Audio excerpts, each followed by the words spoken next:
Alright, welcome back to the channel. Today we are watching and reacting to this asmongold clip of the Epstein file cover-up. Now this was posted 7 days ago. We're a little bit late to the party, but we're going to read some of these comments. These people are the same people who said Pizzagate was fake. They don't think we're stupid, they think we're powerless. Oh.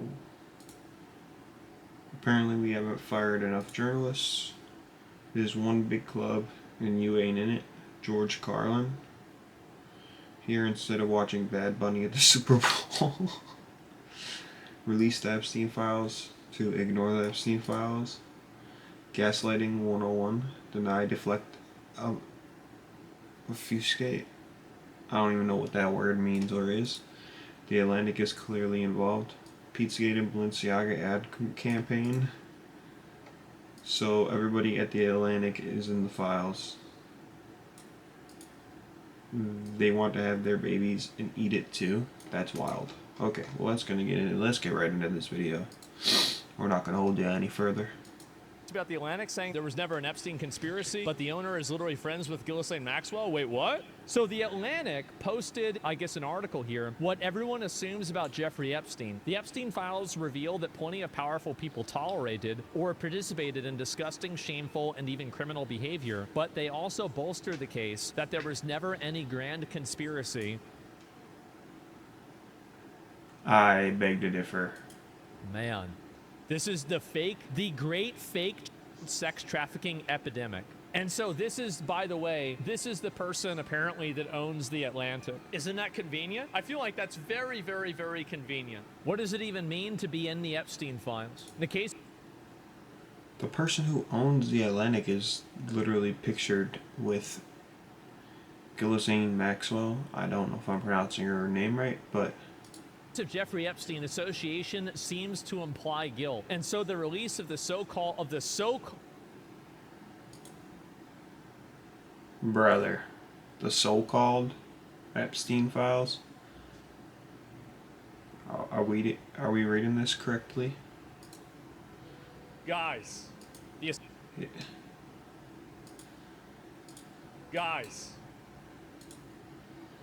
His face, literally his face is me right now.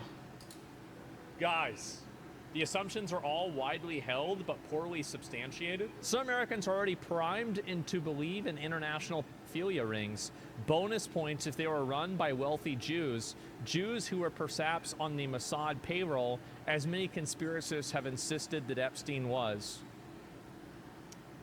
Especially potent was the notion of the client list naming everyone in Epstein's trafficking ring. This was all a natural fit for members of the MAGA right.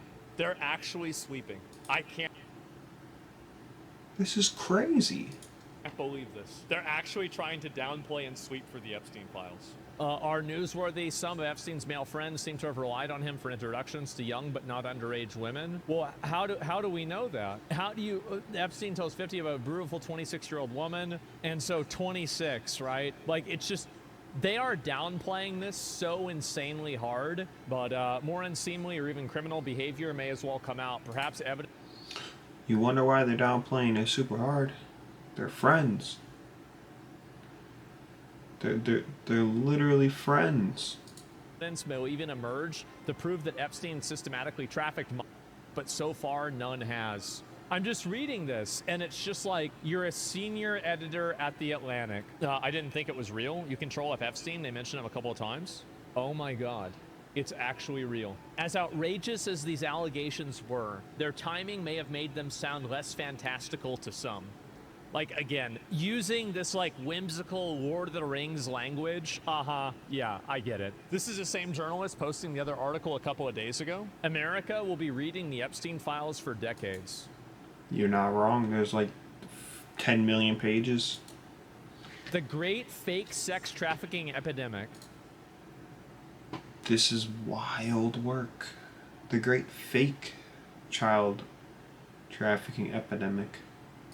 And then after the Epstein files came out, America will be reading the Epstein files for decades by the same person. How about that?